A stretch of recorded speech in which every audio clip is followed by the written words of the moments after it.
We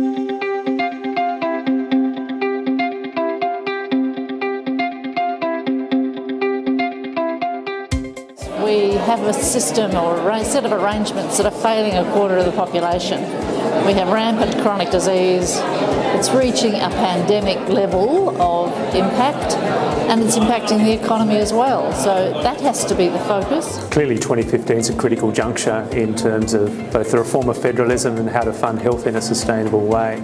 Look, unfortunately, the longer term projections in terms of the 2014 budget and the intergenerational report actually show the Commonwealth, abrogating its responsibilities to fund hospitals in particular and transfer appropriate funds to the state to do that. I think we do need to have a discussion about how we work across governments. We obviously have to have a discussion about how we fund big areas of government like health, but I'm not one of those people that get suckered into the arguments that, everything's broke, therefore we've got to have a massive reform agenda in federation, in tax. One of the problems we've had is that 2 or 3 years into the reform, agreements have been ripped up, reforms have been stopped, and so we never sort of get long enough down the reform path to actually see the positive results that can happen. Well, it's got to ensure that we have a single funder for the system. At the moment, we've got too many jurisdictions involved, too many incentives for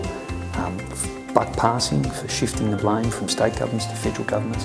We need to get a model where there's shared accountability. I think what we need to get right is a consolidation of responsibility for delivery of services. I think for too long we've had too many people with too many responsibilities, and that ends up meaning that no one's responsible for healthcare. What we need is a consolidation with responsibilities and the financial controls to deliver.